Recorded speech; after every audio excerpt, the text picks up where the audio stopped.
درد سے بسمل کی طرح لوٹ رہا ہو، دل درد سے بسمل کی طرح لوٹ رہا ہو، اور سینہ پہ تسلی کا تیرا ہاتھ ذرا ہو۔ آپ سب کی بھرپور تعلیموں میں چیئرمین قمر جہاں فاؤنڈیشن لیب ڈاکٹر جمال ناصر۔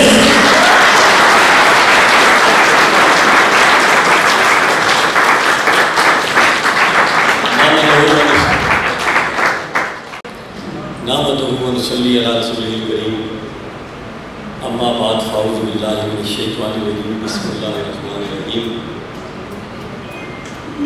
جنہیں تیرا نقش قدم ملا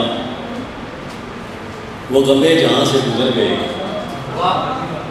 جنہیں تیرا نقش قدم ملا وہ غم جہاں سے گزر گئے۔ یہ میرے حضور کا فیض ہے کہ بھٹک کے ہم جو سنبھل گئے۔ تو ہی کائنات کا راز ہے، تیرا عشق میری نماز ہے، تیرے در کے سجدے میرے نبی میری زندگی کو بدل گئے۔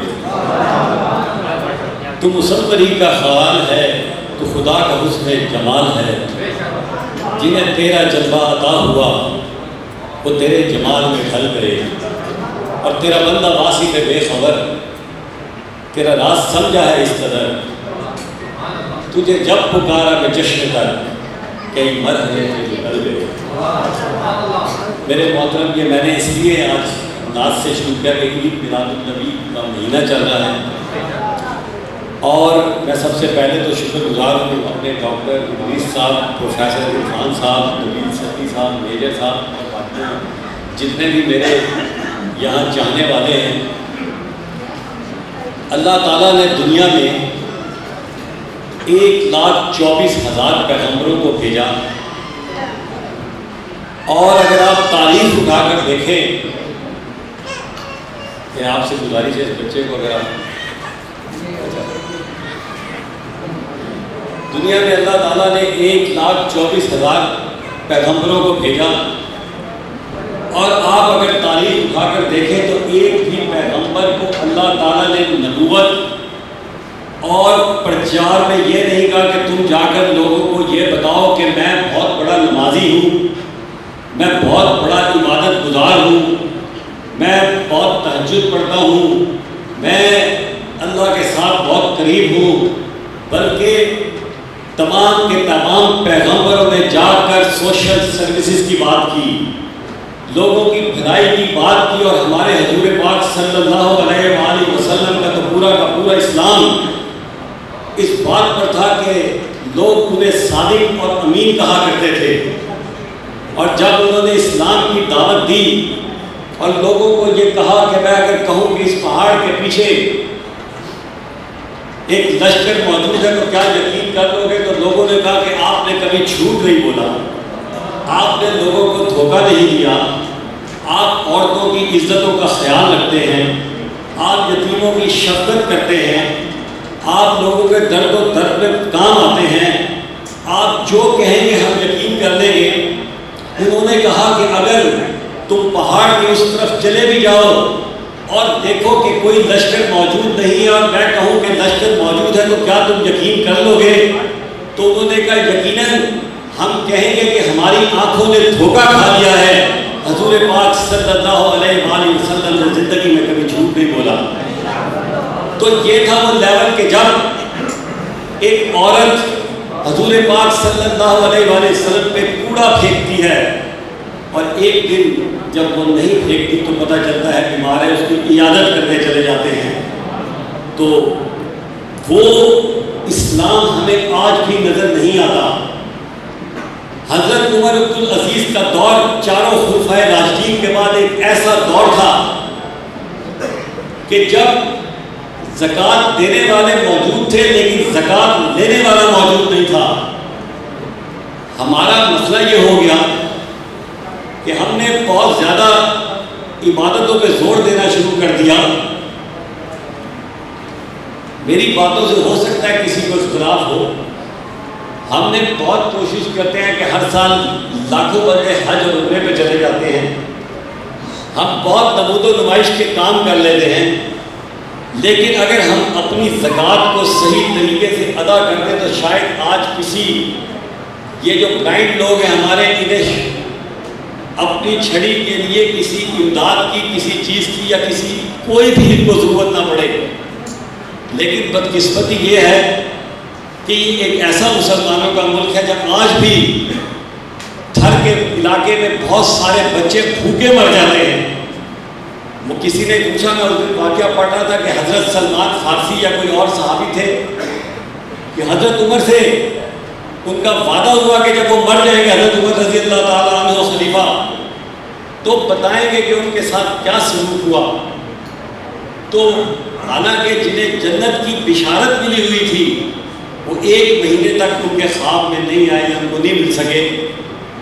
تو وہ بڑے پریشان ہوئے اور ایک دن ان کے خواب میں جب آئے تو انہوں نے پوچھا حضرت عمر سے، تو حضرت عمر نے کہا میں آپ کو کیا بتاتا، مجھے تو فرات کے کنارے پر جو کتا بھوکا سو گیا تھا مجھے تو اس کا بھی حساب دینا پڑا. تو اسلام یہ ہے.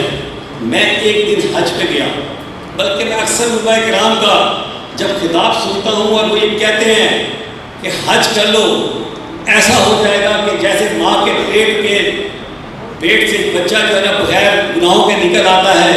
میں نے اسی وقت کھڑے ہو کر ایک سوال کر دیا کہ اگر میرے گھر کے برابر میں کوئی نابینا آدمی ہے، میں محاورۃ النابینا کا استعمال کیا، میرے گھر کے برابر میں ایک لڑکی جس کا جہیز نہیں ہے، میرے تھوڑے سے آگے ایک ایسا بھائی جو ڈسیبلڈ ہے، ایک شخص جو دوائیوں کا جعلی کاروبار کرتا ہے، ایک شخص یا ڈاکٹر اگر وہ مریضوں کو صحیح طرح نہیں دیکھتا، میں اپنے آپ کو بھی ڈال رہا ہوں اس میں، ایک شخص اپنی بہنوں کا جائیداد میں حق نہیں دیتا، تو اس کے لیے فرمائیے کہ کیا حکم ہے کہ حج کے بعد وہ بخشا جائے گا کہ نہیں؟ انہوں نے کہا نہیں. تو میں نے کہا اصل مسئلہ یہی ہے کہ آپ لوگوں کو وہ اسلام بتائیں جو پریکٹیکل اسلام ہے، جس کی ضرورت ہے ہمیں کہ لوگوں کی مدد کرنی ہے. بہرحال تقریر تو میں بہت کرتا ہوں، لیکن میں نبیل سدی اور ان کے لوگوں کو مبارکباد پیش کرتا ہوں کہ جب انہوں نے یہ پروگرام شروع کیا تو میں نے وہ اقبال کا ایک شعر جو تھا کہ خدا کے بندے تو ہیں ہزاروں، بنوں میں پھرتے ہیں مارے مارے، میں اس کا بندہ بنوں گا جس کو خدا کے بندوں سے پیار ہوگا. جب میری نبیل سدی سے وہ بہت پرانی دوستی تعلق کوئی وہ نہیں ہے، لیکن جب پہلی بار ہی میری ملاقات ہوئی اور میں نے اس کا جنون دیکھا، اس کی ٹیم کا جنون دیکھا، تو میں نے بہت کچھ کرنا چاہیے تھا لیکن میں نے اتنا نہیں کیا جتنا یہ کہہ رہے ہیں. لیکن تھوڑا بہت کر کے ان کو حوصلہ دیا اور ان کے ہاتھ پکڑا تھوڑا بہت، اور ان کو ماشاءاللہ آج مجھے خوشی ہوتی ہے کہ جب ایک وہ جو چھوٹا سا ہم نے پودا لگایا تھا، جب میں آج اس کو ایک درخت کی صورت میں دیکھتا ہوں تو مجھے بے انتہا خوشی ہوتی ہے.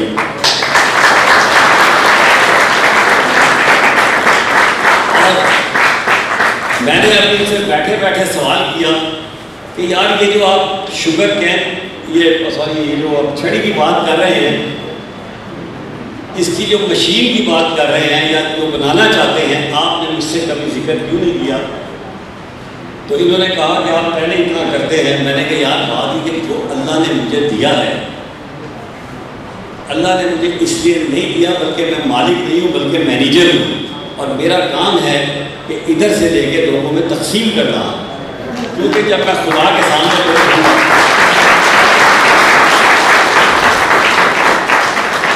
میں آپ کو بتاؤں کہ تھوڑے دن پہلے میں بیٹھا ہوا تھا تو مجھے خوف آ گیا. اور خوف کیا آگے کہ میں اگر مر گیا تو کیا ہوگا؟ ظاہر ہے میری عمر ماشاءاللہ جس طرح آستہ آستہ اس طرف جا رہی ہے، ایک دن تو آنا ہی ہے.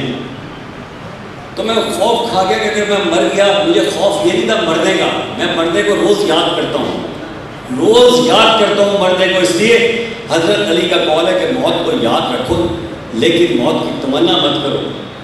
اس دن میں خوف کھا گیا کہ اگر میں مر گیا اور اللہ کے سامنے مجھے حساب کتاب میں مت ڈالنا، اگر تم نے مجھے حساب کتاب میں ڈال دیا تو شاید میرا کوئی بچنے کا راستہ نہیں ہوگا. تو ہمیں روزانہ موت کو یاد کرنا چاہیے. اس سے یہ فائدہ ہوتا ہے کہ ہمیں پتہ چلتا ہے کہ ہم نے دوسروں کا کیسے خیال رکھنا ہے. دوسروں کے کیسے سلسلے کو چلانا ہے. بہرحال نبیل صدقی صاحب کی یہ جو فرمائش تھی نا، یہ میں انشاءاللہ تعالی یہ ہم پوری کر دیں گے.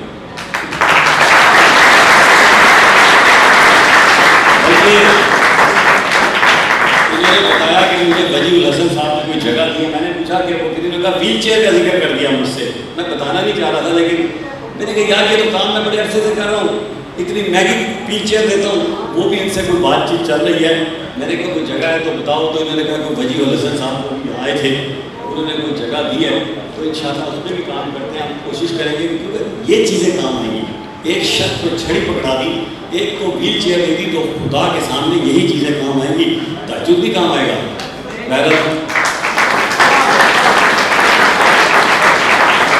ایک اور شعر کہا کہ داغ سجود تیری پیشانی پہ ہوا تو کیا ہوا، کوئی ایسا سجدہ کر کہ زمین پہ نشان رہے.